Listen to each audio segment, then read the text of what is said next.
भक्त श्री गोसाई गोकुलनाथ जी गोस्वामी श्री विठलनाथ जी के चतुर्थ पुत्र श्री गोकुलनाथ जी अत्यंत प्रभावशाली और प्रतिभाशाली धर्माचार्य थे।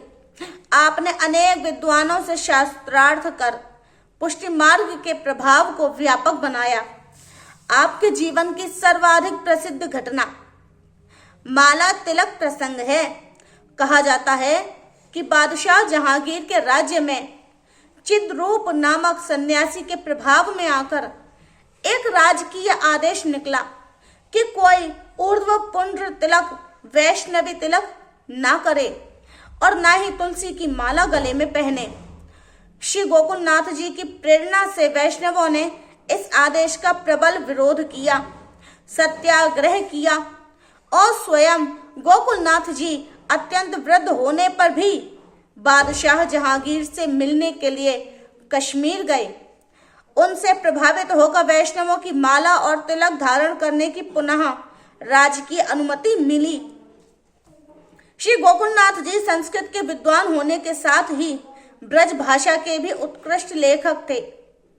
आपके द्वारा लिखित 84 वैष्णव की वार्ता, 252 वैष्णव की वार्ता, निज वार्ता, धरु वार्ता, बैठक चरित्र, वचनामृत आदि के द्वारा पुष्टि मार्ग के विचार और आचार को जन जन तक पहुंचाने में अद्भुत सफलता मिली है।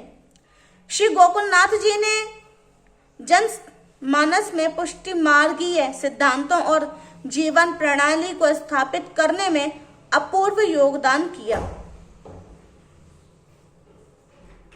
99 वर्ष 2 माह 17 दिन भूतल पर विराज कर 1697 फाल्गुन कृष्ण नवमी के दिन आप भगवत लीला में प्रविष्ट हो गए।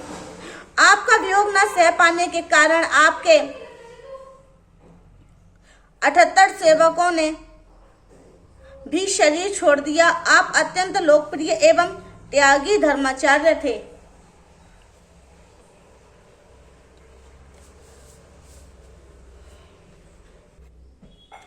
श्री गोकुलनाथ जी सिद्ध महात्मा थे। उन्होंने प्राणी मात्र के कल्याण, गौ धर्म रक्षा के लिए अपनी सिद्धियों का प्रयोग किया।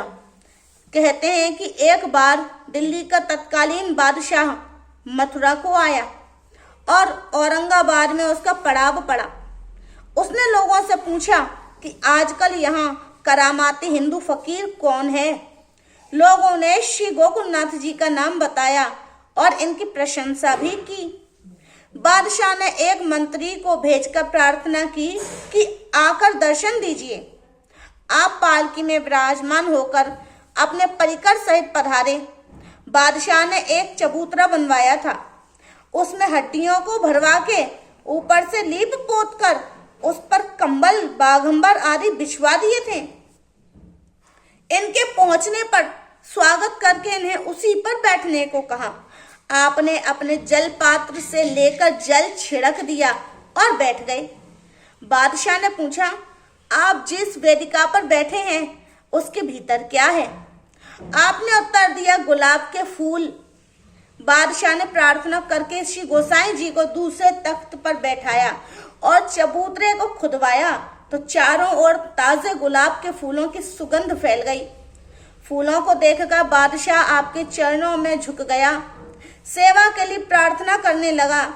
श्री गोसाई जी की आज्ञा से गोचर भूमि की व्यवस्था की।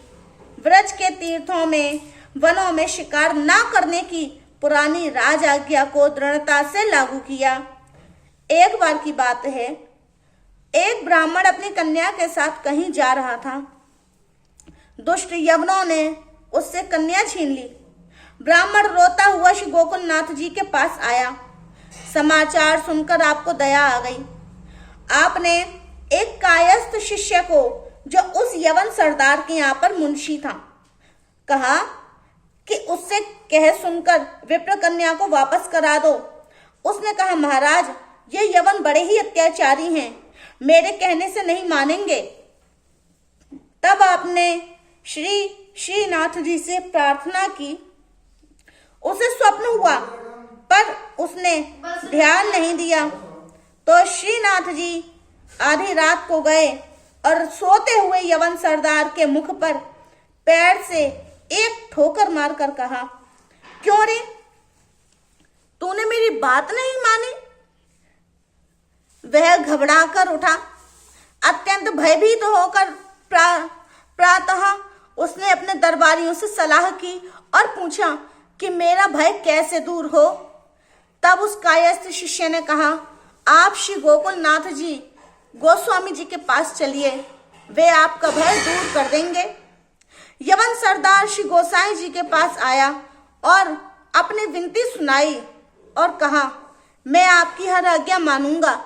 श्री गोसाई जी ने ब्राह्मण कन्या वापस कराई और उसके मन में व्याप्त भय को आशीर्वाद मात्र से दूर कर दिया। यवन ने ब्राह्मण कन्या को बहुत से आभूषण दिए, पुनः ऐसा अपराध न करने की प्रतिज्ञा की। गोकुलनाथ जी का ऐसा अद्भुत प्रताप था। एक बार एक धनवान व्यक्ति आपका शिष्य होने के लिए आया। वह आपके लिए लाखों रुपए की भेंट लाया था। आपने उससे पूछा कि क्या तुम्हारा कहीं किसी वस्तु पर ऐसा स्नेह है जिसके मिले बिना तुम्हारा तन मन व्याकुल हो जाए? उसने कहा, अजी मेरा कहीं किसी भी वस्तु में तनिक भी स्नेह नहीं है। तब आपने कहा कि यदि ऐसा है तब तो हम तुम्हें कदापि दीक्षा नहीं दे सकते। तुम किसी और गुरु को खोजो। भक्ति मार्ग में तो प्रेम ही प्रधान है। जीव का जो प्रेम संसार में होता है, दीक्षा शिक्षा के द्वारा उसी को पलटकर भगवान में लगा दिया जाता है। जब तुम्हारे हृदय में कहीं प्रेम है ही नहीं तो तुम भगवान के प्रेम में कैसे सराबोर हो सकते हो? इस प्रकार का कोरा जवाब सुनकर उसके मन में बड़ा दुख हुआ। कान्हा नाम का एक भंगी था। उसने श्री श्याम सुंदर के प्रेम रस में अपने मन को एकदम मिला दिया था। कान्हा को दूर से खड़े होकर टकटकी लगाकर श्रीनाथ जी का दर्शन करते हुए देखकर मंदिर के अधिकारी पुजारी आदि कर्मचारियों ने श्री गोकुलनाथ जी से कहकर श्री ठाकुर जी को उसकी दृष्टि से बचाने के लिए मंदिर के द्वार के सामने दीवार उठवा दी, जिससे अब ना तो कान्हा श्री श्रीनाथ जी को देख सके और ना ही श्री श्रीनाथ जी कान्हा को देख सकें।